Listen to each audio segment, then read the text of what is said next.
Washington Mornings on the Mall. 105.9 FM. And AM 630. WMAL. 7:37 on WMAL, where Washington comes to talk, and boy, do they ever. In fact, coming up at 8:35, Senator Rand Paul will join us right here on the show, and at 8:05, Representative Steve King from the great state of Iowa. I'm Larry O'Connor alongside Brian Wilson. And right now on our Newsmaker hotline, our good friend Stuart Varney from the Fox Business Network, one of my favorite interviews every week. Stuart, yesterday we learned that the economy is shrinkage. We got shrinking going on. Oh my, don't say that. That hits me right where I live. It came down 0.1%. It's an ugly word, Brian, especially in winter. But 1/10 of 1%, right? Look, we created an excuse factory. The administration and left-leaning economists are all offering up their excuses as to why the economy is contracting. We are told that it's because of Storm Sandy. We are told that it's because of a big drop in defense spending. Before that, when the economy went south, it was the Japanese tsunami. It was the Europeans. It was the Republicans. It was the Arab Spring. Well, no, yesterday it was the Republicans again. That's what they said in the White House briefing yesterday. Yeah, it was the Republicans' fault. It was they're pushing for big spending cuts. We can't have that. That's why the economy has gone into reverse. This is avoiding the truth. And the truth is that we cannot return to growth and prosperity by simply jacking up government spending. That is the president's policy. It is failing. We should stare the truth in the face, please.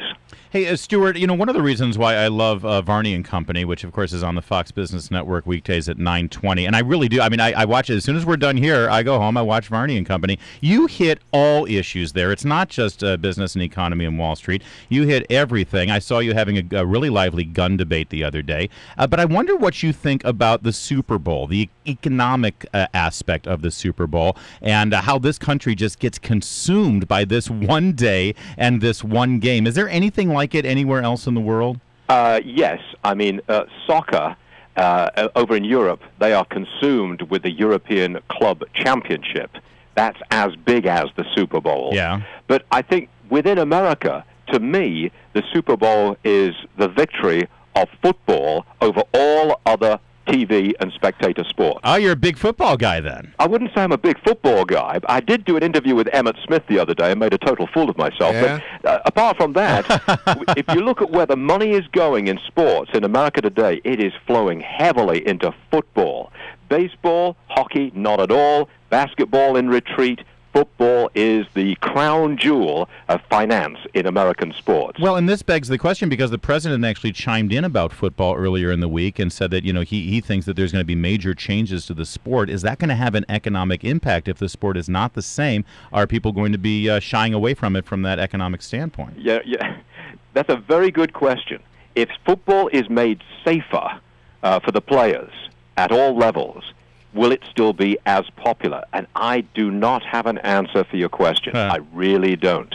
There is, of course, a danger that you could spoil the sport from a spectator's point of view. I mean, that's always a possibility, but something tells me that's not going to happen, and that any changes that are made will be cosmetic more than fundamental. In the District of Columbia, we've been watching the city officials, and they apparently came up with a budget surplus of $419 million.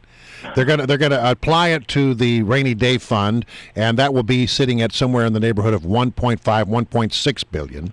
But they're not going to give any money back. In the state of Texas, on the other hand, they have a $12 billion rainy day fund, and they're talking about how they might actually give some of the money back to the taxpayer. What a thought! Yeah, what a thought! Oh, Rick Perry may run for president again. Who knows? Yeah. What you're talking about at the bottom of this story is the ongoing debate about what should be the level of taxation on income at the state level. Right. It's Mickelson-Rideau. Phil Mickelson, the golfer, he threatens to leave California because of high taxes. He may go to Texas, he may go to Florida, something like that. But what you've got now is a system of tax refugees, people fleeing high-tax states and going to low or no-tax states. This is going to be an ongoing story here because the disparity in tax rates is gigantic. It's also true at the estate tax level. There are now places where it's much better to die than other states. That's right. So we're into death refugees as well as income tax refugees. Oh, my gosh. Fascinating story. Hey, Stuart Varney, I've followed you for a while, and I know that you used to be really high on Research in Motion and the BlackBerry, but that was before it had competition. And now it seems to be on its last legs. What do you make of the new BlackBerry 10 and all of the hoopla surrounding it? Is it going to be enough for Research in Motion? It's make or break, and at the moment it doesn't seem like it's a maker. Ooh. It looks like not necessarily a breaker. The overriding question is, can BlackBerry, and that's going to be the new name of the company, by the way, it's not RIM anymore, it's BlackBerry, can BlackBerry hold on to and grow its current corporate market? I use a BlackBerry. Fox gives it to me. I think there's a lot of other corporations that give BlackBerries to their employees. It's a business tool. It is. Now, it's shrinking at the business level. The BlackBerry is shrinking there. Can it come back and gain some more ground with these new phones? The jury is out, quite frankly. I can't give you a straight answer. The market says, no, it cannot come back and be a big expanding marketplace again.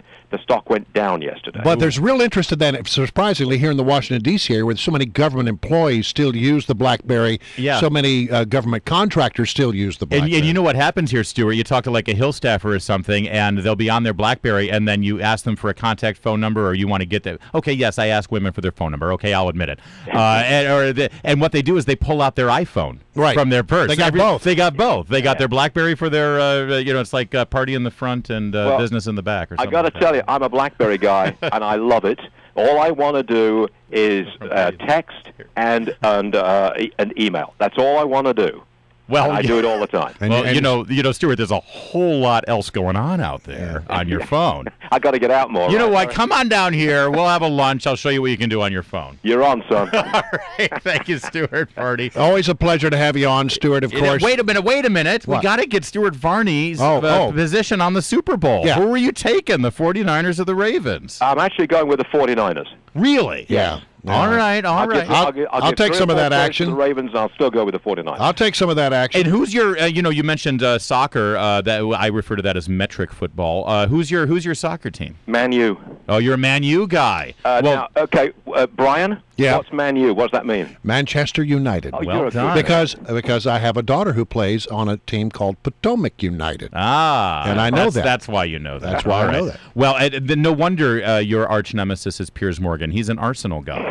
Exactly. So now it all makes sense. It all makes sense. All right, Stuart Varney, it's always great to have you. You have a good weekend. Thanks, Good luck, Stuart. guys. Enjoy the game.